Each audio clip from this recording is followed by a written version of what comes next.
The dining room was decorated with such perfection it looked like a magazine spread. Golden garlands hung from the crystal chandelier. Scented candles created a soft, welcoming glow, and a 12-seat table was covered in imported linen and set with chinaware that cost more than an economy car. It was Christmas Eve, and Edward Allman, owner of one of the country's largest construction firms, was about to introduce his fiancée, Veronica, to the family gathered together for the first time since he became a widower. But when Michael and Gabriel entered the room, the 7-year-old twins who were the reason Edward had kept living after his wife's death, the silence that fell over the 18 guests wasn't one of Christmas admiration. It was one of horror. The children were unrecognizable. Before we continue, don't forget to subscribe to the channel, leave a like, and comment below which city you're watching us from. We love to know. 6 months ago, at the last family gathering, Michael and Gabriel were healthy boys, with rosy cheeks and that chaotic energy that 7-year-old twins possess. Now they look like ghostly versions of themselves. Their faces were hollowed, their eyes sunken and dull, their arms so thin they looked like dry twigs about to snap. Their party clothes, white dress shirts and black trousers, hung off their small bodies as if they were 3 sizes too big. Aunt Helen, Edward's sister, dropped her glass of wine. The sound of crystal shattering on the floor was like a gunshot. "My God in heaven," she whispered, her hand covering her mouth. "Edward, what happened to the children?" Because, for the last 6 months, since Veronica had entered his life as a convenient salvation for an overwhelmed widower, he had been so absorbed in work, in rebuilding his personal life, in finding some semblance of normality, that he hadn't truly looked at Michael and Gabriel. But now, under the unforgiving lights of the crystal chandelier, with 18 pairs of shocked eyes shifting between the children and him, Edward saw, and what he saw made his stomach turn. "They're fine," Veronica answered for him, with that flawless smile that had won Edward over in 3 weeks. She was perfect, as always, a tight red dress that accentuated every curve, blonde hair in perfect waves falling over her shoulders, impeccable makeup. They had a strong virus last month. They're still recovering. She walked toward her grandsons with determined steps and held Michael's face in both hands. "This boy is malnourished, Edward. Malnourished. That is not a virus." Michael looked at Veronica with fear, the kind of fear that made a child look like a cornered animal. But when Veronica gave a slight nod, because she knew resisting in that moment would be worse, he began to unbutton the shirt with trembling fingers. What was revealed when the shirt fell was an image that would be etched into the memory of everyone present forever. Michael's ribs were so prominent you could count every single one. His belly was sunken, concave. His hip bones protruded in an angular, sickly way. He looked like a child from a famine relief campaign poster. "Jesus Christ!" Uncle Mark, Edward's younger brother, covered his face with his hands. "Gabriel, come here," Grandma Louise called the other twin. He came slowly, and when she lifted his shirt, the result was identical. 2 7-year-old boys probably weighing less than 40 pounds when they should weigh at least 55. The room exploded in voices, everyone speaking at once, accusations flying, Veronica trying to explain, Edward standing in the middle of the chaos like a statue, unable to process what he was seeing. That was when Carmen appeared in the dining room doorway. Carmen, the housekeeper who had worked in the house for 4 years, since before the first wife's death. A 48-year-old woman, short, stout, with curly hair always tied back in a practical ponytail, and brown eyes that at that moment burned with a frightening intensity. "Mr. Allman, I need to speak with you. Now." Her voice wasn't a request, it was an order. "Carmen, this isn't the time," Veronica tried to intervene. "It is exactly the time." Carmen looked at the fiancé with a contempt so deep it could burn. "Because if I don't speak now, these children won't make it alive to next Christmas." "What are you saying?" "I have weigh-ins, and I have videos. He was a 38-year-old widower trying to balance a company with 2,000 employees and two 6-year-old sons who cried for their mother every night. She seemed like the answer to all his prayers. "Children need structure," Veronica said on their third date, while they drank wine in a restaurant with a 3-month waiting list. Especially children who have gone through trauma. Michael and Gabriel lost their mother. They need routine, discipline, someone to set healthy boundaries. In the way, Veronica measured every portion of the children's food with obsessive precision. In the way she locked the pantry and the refrigerator with a padlock to teach self-control. In the way she weighed Michael and Gabriel every morning and recorded the numbers on a spreadsheet as if it were a scientific experiment. They need to learn to have a healthy relationship with food, Veronica explained whenever anyone questioned her. Childhood obesity is an epidemic. I'm preventing future problems. Perfect weight for their age. Date, December 2nd, 7:30 a.m. Michael and Gabriel were sitting at the breakfast table. In front of each boy was half a slice of whole wheat bread without butter, 3 tiny pieces of melon, and a glass of water. Nothing else. "Veronica, we're hungry," Michael said with that small voice of a child who knows he's going to be rejected, but tries anyway. "You ate last night," Veronica replied, scrolling through her phone without even looking at them. "Your bodies are still digesting. You aren't truly hungry, you are being gluttonous.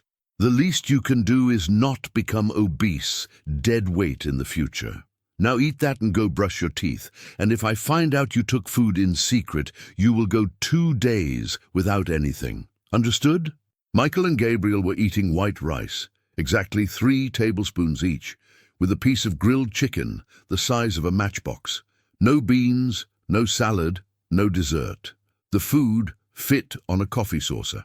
"Can I have seconds?" Gabriel asked, looking at the empty plate with that expression of someone who still has a huge hole in their stomach. "No, your portion is already calculated. If you eat more, you will exceed your daily calories." 800, Veronica answered casually, as if discussing the weather. Edward felt as if someone had punched him in the gut. 800 calories, he whispered, for 7-year-old children. "It is controlled starvation." Michael came out of his room on tiptoes, barefoot in pajamas. He went down the stairs carefully, every movement calculated not to make noise. He reached the kitchen, tried to open the fridge, locked, tried the pantry, locked too, checked the upper cabinets, all empty or locked. Finally he found an old apple in the organic waste bin. It was half brown, starting to rot.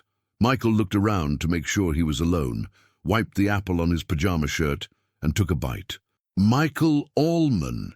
Veronica appeared out of nowhere, flipping on the kitchen light. The boy froze, the apple still in his mouth, eyes wide with terror. I was really hungry." He began to cry. "You were stealing food." Veronica snatched the apple from his hand and threw it back in the trash. "After everything I do for you, you steal from me." To learn. Teaching. They lost almost 15 pounds each in 6 months. That is 30% of their body weight. "We tried to tell," he sobbed. "We tried to tell Daddy, but she said if we told, she would leave and Daddy would be alone again, and it would be our fault. I'm sorry." He wept into their hair. I'm sorry. Daddy failed you. Daddy didn't see. Daddy didn't protect you." She was cornered against the wall, surrounded by 18 people looking at her with a mix of horror and hatred. "Mark, call the police," Edward said with a terrifying calm. "Carmen, take the videos and send them to my lawyer. Helen, examine the children and document everything. Mom, stay with the boys. I was just trying to be a good stepmother. Never again. Never again will I let anyone hurt you. Never again will I be blind. You are going to eat whatever you want. You're going to gain weight. You're going to be healthy again, I promise." When the social worker, a woman around 50, with a stern expression and eyes that had seen it all, entered the room and saw Michael and Gabriel, her face hardened. "My God," she whispered, approaching the children. "How long?" "PhD in child nutrition." Veronica replied, still trying to maintain some dignity. Then you knew. The social worker didn't shout, but the tone was scarier than any scream. You had complete technical knowledge of what you were doing to these children. It wasn't ignorance, it was deliberate. Carmen handed over all the evidence. A flash drive with 47 videos recorded over 3 weeks, a spreadsheet with weights documented since July, photos she had taken secretly showing the miserable portions of food. "Why did you wait so long?" one of the officers asked Carmen, not with accusation but genuine curiosity. "Because I tried to alert the boss twice and he didn't believe me." Carmen looked at Edward with a mixture of compassion and reproach. "He thought I was being dramatic, that she was an expert and knew what she was doing, so I realized I needed irrefutable proof. I installed the cameras, started documenting everything, and waited for the right opportunity to expose her. And when the children were visibly bad enough that even a blind man could see." "Are you in a condition to drive?" the social worker asked. "I am. I'm a pediatrician at St. Cross Hospital. I'm taking them straight there. But we need you to come to the precinct tomorrow morning to formalize the charges. While I paid you to take care of them. And do you know the worst part? You used your degree, your expertise, to justify cruelty. You made it look like science when it was just sadism. You don't understand. These children were becoming spoiled, lazy, overly dependent. I was raising strong, disciplined men. Veronica Vance, you are under arrest for maltreatment, aggravated food neglect, child abuse and torture." At the St. Cross Hospital ER, Michael and Gabriel were immediately taken to the emergency room. A pediatric team, hospital nutritionist, cardiologist, a small crowd of professionals entering and exiting. Edward waited outside, sitting on a hard plastic chair, his head in his hands. Grandma Louise sat beside him and touched his shoulder. "It wasn't your fault," she said gently. "Yes, it was." Edward raised his head, eyes red. "I saw signs. I saw they were thinner. I saw they ate less." But when Veronica explained with technical terms and nutritional spreadsheets, I believed her instead of trusting my gut. Because it was more convenient to have Veronica taking care of the kids than to reduce my workload. Because I was a coward. Their livers show signs of stress. They have severe anemia, multiple vitamin deficiencies, and their immune systems are practically non-existent. This will mark them. "I'm here, son." Edward sat between the 2 beds, holding a hand of each. "Is Veronica coming back?" Gabriel asked, and the fear in his voice broke Edward's heart. "Never. She is going to prison for a very, very long time. And no one will let her get near you again. Never." "Daddy?" Michael said after a while. "Yes?" Openly, without hiding, letting Michael and Gabriel see the pain, the guilt, the regret. "Forgive me," he whispered. "Forgive me for failing you. Reintroducing food into severely malnourished bodies is a dangerous process called refeeding syndrome, when the body, accustomed to starvation, goes into shock upon receiving nutrients again. Michael and Gabriel were fed through IVs for the first 48 hours, then with tiny portions of liquid foods, increasing gradually. Edward didn't leave the hospital.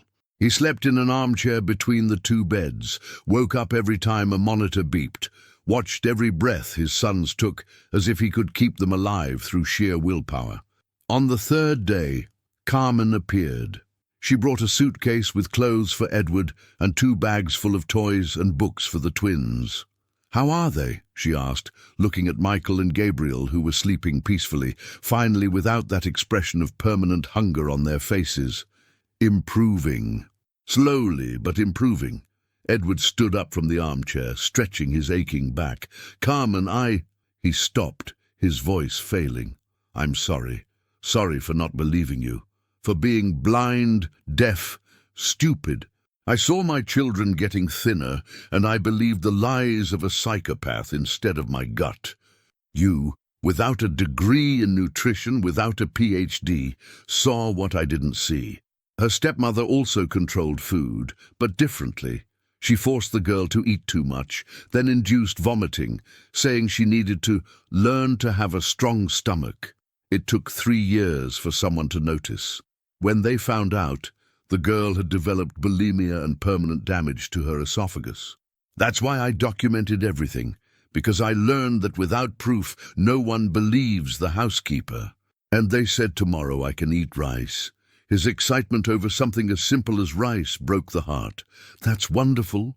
Carmen smiled, but Edward saw the tears in her eyes. Very soon you'll be eating everything again. While I was too busy being an idiot, Edward took a deep breath. When we get out of here, we're going to have a serious conversation about your position in the house, because housekeeper is no longer adequate to describe you. Edward took them home on a sunny January afternoon, with rigorous instructions from the medical team regarding diet, light exercise, and psychological follow-up. The house was different. Carmen and Grandma Louise had redecorated the twins' room. New furniture, walls painted light blue, shelves full of books and toys, and most importantly, removed every trace of Veronica. "It's to start over," Grandma Louise explained. "No bad memories." The trial. Veronica entered in handcuffs, wearing a grey suit, hair tied back, no makeup. She looked 10 years older than at Christmas. When her eyes met Edward's in the gallery, there was hate there. Not regret, not shame, just the hatred of someone who felt wronged. The prosecutor presented the evidence. The videos were shown on the big screen. Every frame of Michael taking the rotten apple from the trash. Every scene of tiny portions. Every moment of calculated cruelty. Several people in the gallery cried. 2 journalists left the room. Carmen took the witness stand. "Miss Carmen, can you describe for the court the defendant's behavior?" the prosecutor asked. "She was systematic," Carmen said, looking directly at the jury. "It wasn't anger, it wasn't loss of control. It was calculated.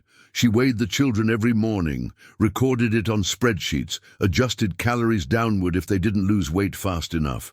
She locked the pantry and fridge with a padlock, removed any source of food that could be accessed, and threatened the children, saying if they told, their father would be alone, and it would be their fault.